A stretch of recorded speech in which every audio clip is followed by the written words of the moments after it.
الحمد لله رب العالمين الرحمن الرحيم مالك يوم الدين إياك نعبد وإياك نستعين اهدنا الصراط المستقيم صراط الذين أنعمت عليهم غير المغضوب عليهم ولا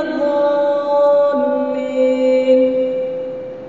يا أيها الذين آمنوا كتب عليكم القصاص بالقتلى الحر بالحر والعبد بالعبد والأنثى بالأنثى فمن عفي له من أخيه شيء فاتباع بالمعروف وأداء إليه بإحسان ذلك تخفيف من ربكم ورحمة فمن اعتدى بعد ذلك فله عذاب أليم ولكم في القصاص حياة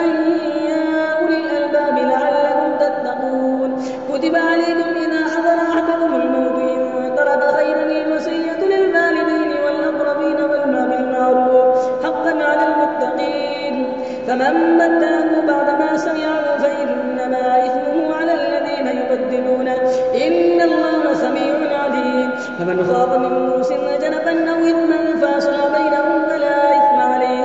إن الله غفور رحيم يا أيها الذين آمنوا كتب عليكم الصيام كما كتب على الذين من قبلكم لعلكم تتقون أياما معدودات فمن كان منكم مريضا أو على سفر فعدة من أيام أخر وعلى الذين يطيقونه فدية وطعام مسكين فمن تطوع